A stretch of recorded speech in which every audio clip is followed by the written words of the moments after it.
Bərabərsizlik bölməsindən 9 sinif imtahanı düşə biləcək belə bir sualın izahına baxaq. Deyir, bu bərabərsizlik həll edin. Burada bizə verib ki, x kvadrat üstə gəlsin, 2x üstə gəlsin, 3 böyükdür 0. Burada biz bunun köklərini tapmağa çalışsaq diskriminantla, diskriminant bərabərdir 2-nin kvadratı 4, çıxılsın 4 asi. Yəni 4 vurulsun 1, vurulsun 3. Bu edir 12. Bu edir, görürük ki, burada -8. Görürəm ki, diskriminant 0-dan nədir? Kiçikdir. Diskriminant 0-dan kiçikdir. Bizim a-mız isə 0-dan böyükdür. Niyə? Çünki a-mız nəyə bərabərdir? 1-ə bərabərdir. Axı deyərsiniz ki, diskriminant 0-dan kiçikdirsə bunun həlli yoxdur. Gəlin bunun həllini tapmağa çalışaq. Burada mən baxıram ki, x kvadrat üstəgəlsin 2x üstəgəlsin 3 necə bərabərsizlik? Kvadrat bərabərsizliyidir. Kvadratlik bərabərsizliyin biz bilirik ki, grafikini çəksək parabol olur.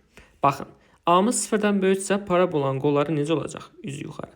Diskriminant 0-dan kiçikdirsə, o deməkdir ki, bu OX oxunu kəsmir. Çünki kökü yoxdur axı.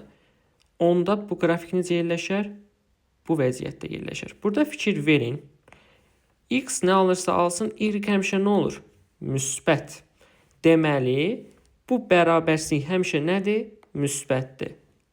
X-in istənilən qiymətində, çünki biz dedik axı, Y həmişə burada müsbət olur.